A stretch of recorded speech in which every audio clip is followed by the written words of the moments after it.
I'm Sean Hines, and this is Hard News for Friday, December 19th, 2014. Despite all the goodwill Santa Gabe's been pumping into the holiday pipeline, it looks like Valve will be taking a little bit back this season. For as long as I can remember, Steam was always a region-free platform, meaning you could buy games in one country and gift them to a friend in another. That feature was also exploited by users in countries who, for various reasons, found their copies of Steam games to be much cheaper than most. Now, due to Russia being on the brink of a recession as the ruble value plummets, Valve has decided to rectify this age-old issue of price dodging by no longer allowing you to gift Steam across regions. So anyone hoping that the collapse of the Russian economy would somehow help them get cheap games is shit out of luck. While I don't blame Valve for being proactive, this also means that any friendos you have overseas that you plan to buy Steam games for the holiday just had their gifts tied up in digital customs. Santa Gabe, help us! You're our only hope. Now, if you're looking for some new and cheap games this holiday, there were quite a few reveals yesterday. Halo 5 Guardians multiplayer beta is arriving for most Xbox owners on the 29th of December, but if you are in the program for previewing Xbox Live, you can play it today. You'll have all weekend to get ahead of your buddies before the new year.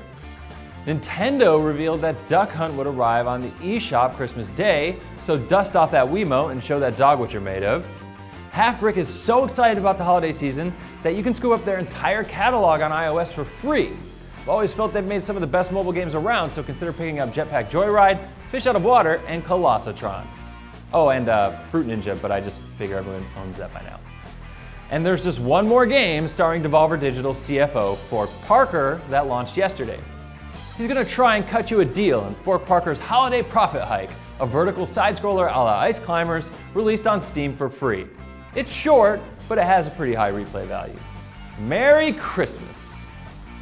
Finally, if you haven't heard, that guy who created Minecraft is stinking rich. I mean, not just like, I just bought a mansion in Beverly Hills for $70 million rich.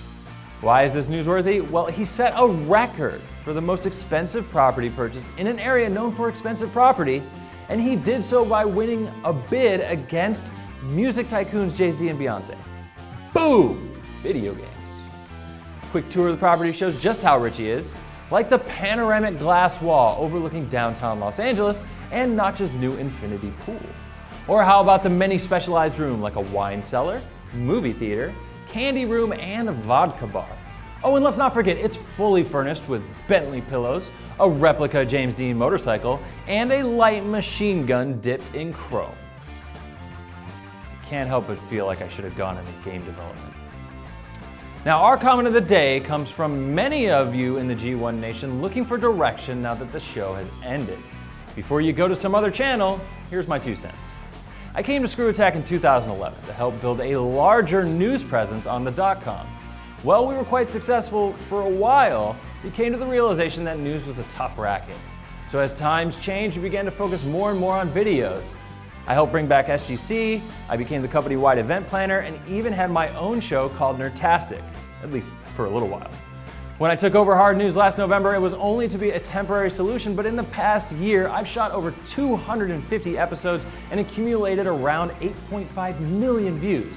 That will forever be one of the highlights of my career in games, and I cannot thank you enough for your love and support. To be clear, I'm not leaving ScrewAttack, it's just taking me into a larger business role behind the scenes.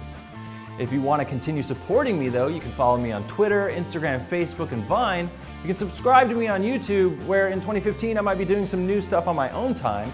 And as always, you can find me on ScrewAttack, where I'm hosting a new podcast next year, appearing in shows like Best Ever, Is It Good, and other random awesome videos. Oh, and don't worry, SGC 2015 will be bigger and more badass than ever. Until then, I hope you have a Merry Christmas and a Happy New Year. I'm Sean, and that was Hard News. All right, it's good.